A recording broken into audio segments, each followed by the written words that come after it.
বানাবো খেজুরের গুড়ের পায়েস। Let's go. আসসালামু আলাইকুম, আশা করি আলহামদুলিল্লাহ আপনারা সবাই ভালো আছেন।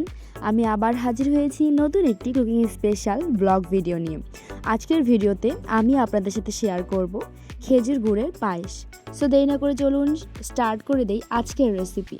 সো এখানে আমি পায়েসের জন্য পোলার চাল ধুয়ে নিয়েছি। নেক্সট নিয়ে নিয়েছি 2 কেজি পরিমাণের গরুর দুধ, আর তাতে অ্যাড করে দিলাম কয়েকটা এলাচ।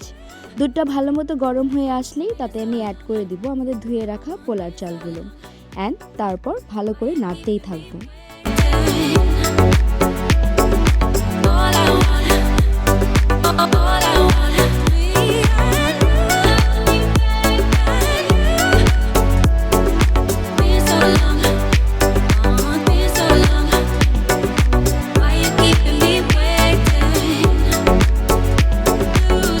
চালটা ভালো মতো সিদ্ধ হয়ে আসলে পায়েসের ফ্লেভার আর একটু ক্রিমি করার জন্য আমি এখানে অ্যাড করে দিচ্ছি মিল্ক পাউডার, তার সাথে চপ করে রাখা বাদাম।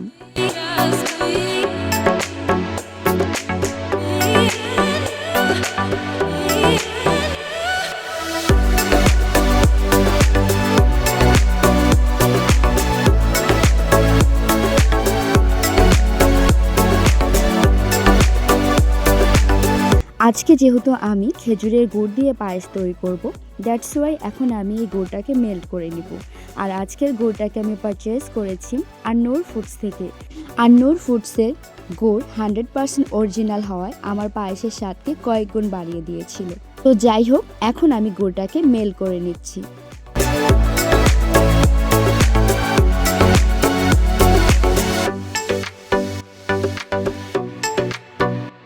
গুড়গুলো মেল্ট করার পর আমি পায়েস এবং গুড়ের টেম্পারেচার প্রায় সমান সমান রেখে তারপর পায়েসে অ্যাড করব, এতে করে দুধটা ফাটার ভয় থাকবে না। গুড়গুলোকে মিক্স করে নিলেই আমাদের পায়েস খাওয়ার জন্য রেডি। তবে আমরা আজকে এই পায়েসকে খাবো না, একদিন ফ্রিজে রেখে তারপরেই খাবো, কারণ খেজুর গুড়ের পায়েস ঠান্ডা অবস্থাতেই বেশি টেস্টি।